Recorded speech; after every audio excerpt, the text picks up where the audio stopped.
Assalamualaikum warahmatullahi wabarakatuh. Kami, mahasiswa dari Universitas Pamulang, jurusan S1 Akuntansi, ingin mempresentasikan hasil diskusi kami tentang siklus pendapatan mata kuliah Sistem Informasi Akuntansi Universitas Pamulang. Ada peribahasa mengatakan bahwa tak kenal maka tak sayang. Maka perkenalkan, nama saya Ahmad Sadam Kurtusi, dan ini rekan saya. Perkenalkan, saya Mita Andriani, nomor induk mahasiswa 201011200139. Perkenalkan, saya Resti Yuliana, nomor induk mahasiswa 2010-11-200-146. Dan dosen pengampu kami, Bapak Zaldi Suhatman, SE, MBA, AK, CA. Apa itu flowchart? Kami mengutip dua pengertian menurut para ahli. Yang pertama, Pak Levy menyatakan bahwa flowchart atau bagan alir merupakan sebuah gambaran dalam bentuk diagram alir dari algoritma-algoritma dalam suatu program yang menyatakan arah alur program tersebut. Yang kedua, Jogianto berpendapat bahwa bagan alir atau flowchart adalah bagan yang menunjukkan alir atau arus di dalam program atau prosedur sistem secara logika. Maka, dapat disimpulkan bahwa flowchart adalah suatu bagan yang menampilkan langkah-langkah dan menghasilkan keputusan dengan menggunakan simbol-simbol tertentu yang menggambarkan urutan suatu proses dari suatu program. Tujuan flowchart ialah untuk menggambarkan suatu tahapan penyelesaian masalah secara sederhana, terurai, rapi, dan jelas, serta menggunakan simbol-simbol yang standar. Fungsi flowchart. 1. Merancang proyek baru.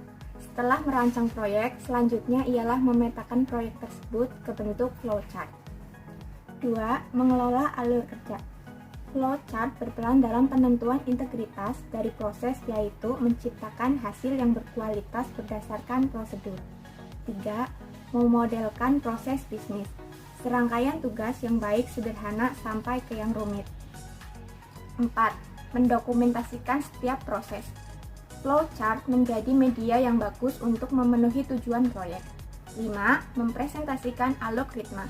Biasanya sebelum menuangkan proyek ke program, perancang terlebih dulu menentukan algoritma. 6. Mengaudit proses. Flowchart digunakan untuk mendeteksi kerusakan yang terjadi dalam setiap proses. Lalu, apa itu siklus pendapatan? Siklus pendapatan. Siklus pendapatan adalah rangkaian aktivitas bisnis dan kegiatan pemrosesan informasi terkait yang terus berulang dengan menyediakan barang dan jasa kepada pelanggan dan menagih kas sebagai pembayaran dari penjualan-penjualan tersebut. Tujuan siklus pendapatan.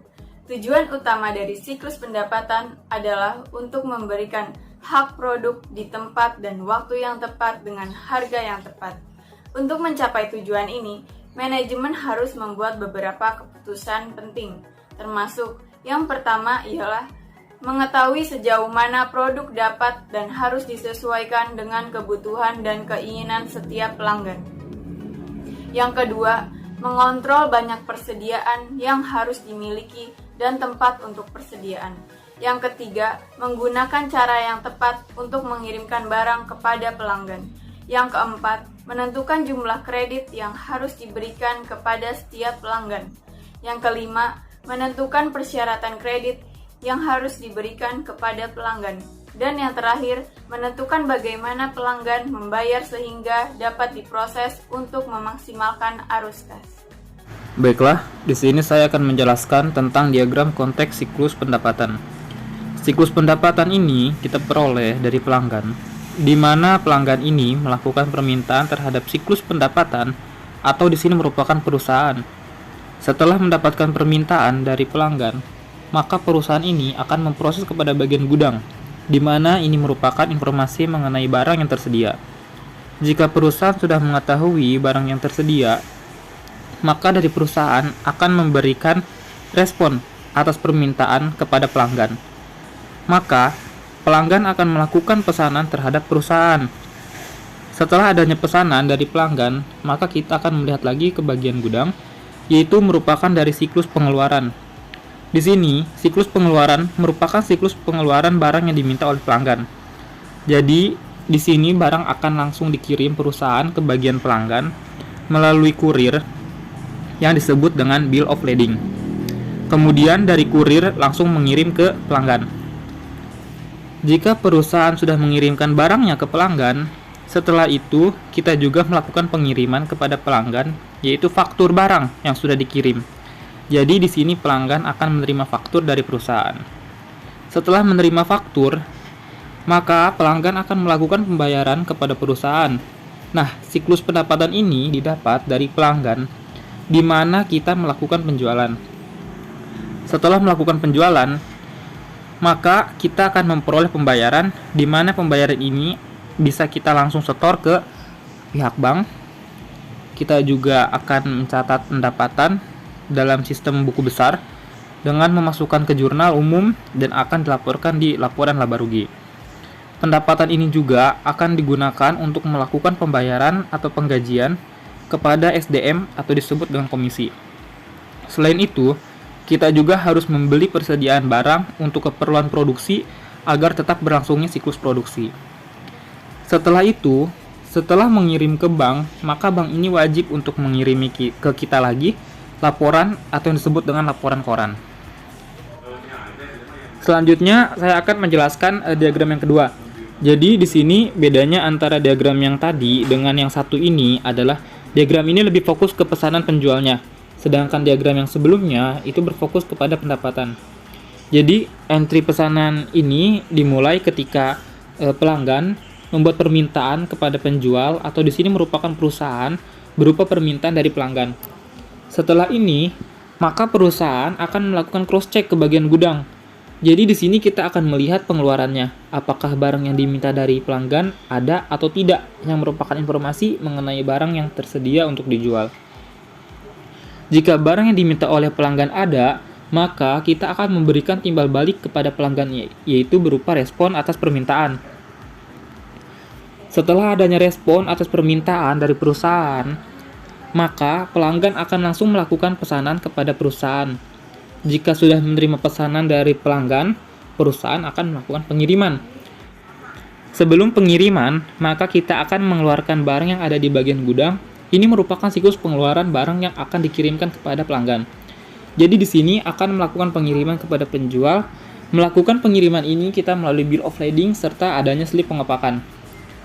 Bill of lading pada barang itu tersendiri akan diserahkan ke kurir yang langsung akan diserahkan kepada pelanggan.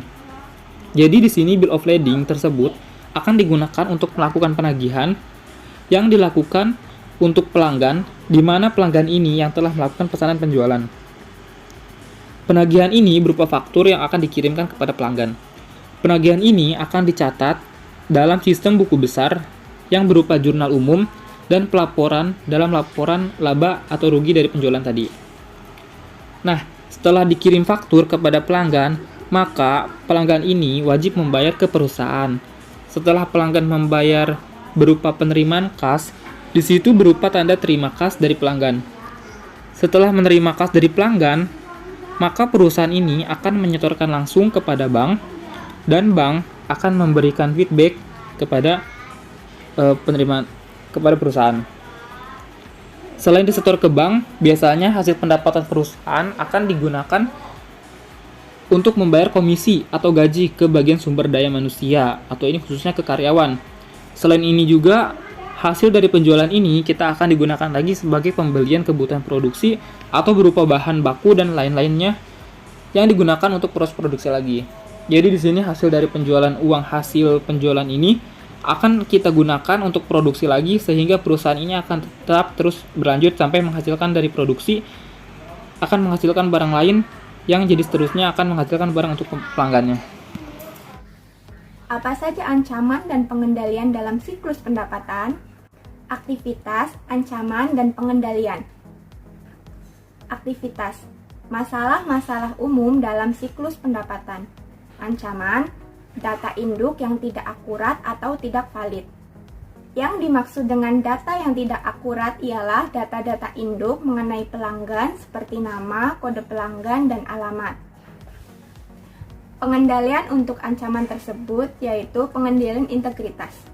Pengendalian integritas pemrosesan data, kita harus mempersiapkan sistem yang memiliki ketepatan terhadap data induk. Jadi, sebelum adanya transaksi, kita harus mencocokkan dahulu data secara benar dan tepat setiap pelanggannya.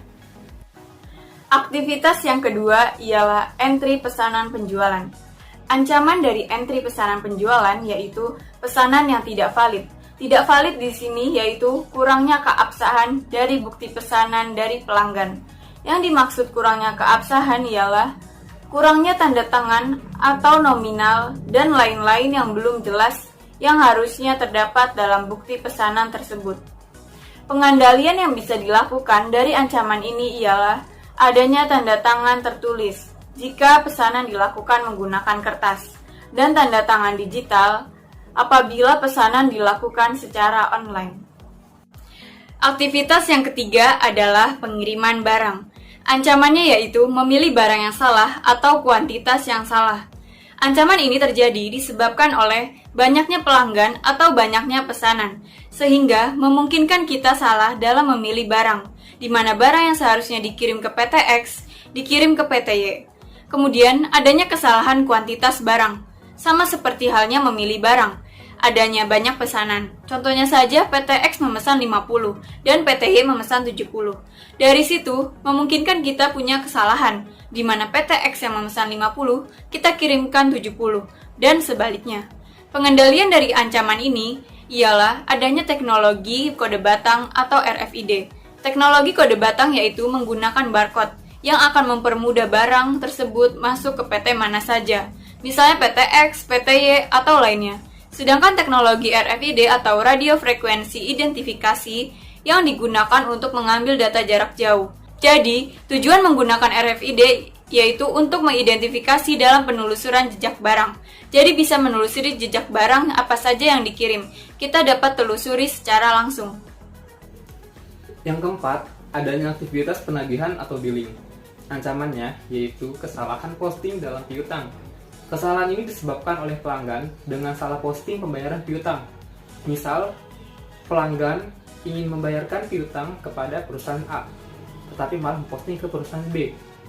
Pengendalian dalam ancaman ini yaitu konfigurasi sistem untuk memasukkan data harga secara otomatis. Jadi, semisal pelanggan membayar piutang, maka akan secara otomatis data tersebut akan murah pada perusahaan yang bersangkutan atau pelanggan tersebut. Aktivitas penerimaan kas. Ancaman pencurian kas. Seperti yang kita tahu, kas merupakan harta yang paling lancar. Kemungkinan besar kas mudah hilang. Pengendaliannya, pemisahan tugas orang-orang yang menangani.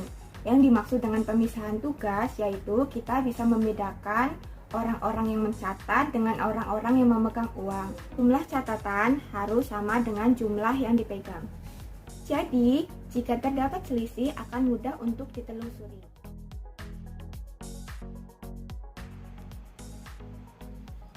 Sekian presentasi dari kami, kurang lebihnya mohon maaf. Wassalamualaikum warahmatullahi wabarakatuh.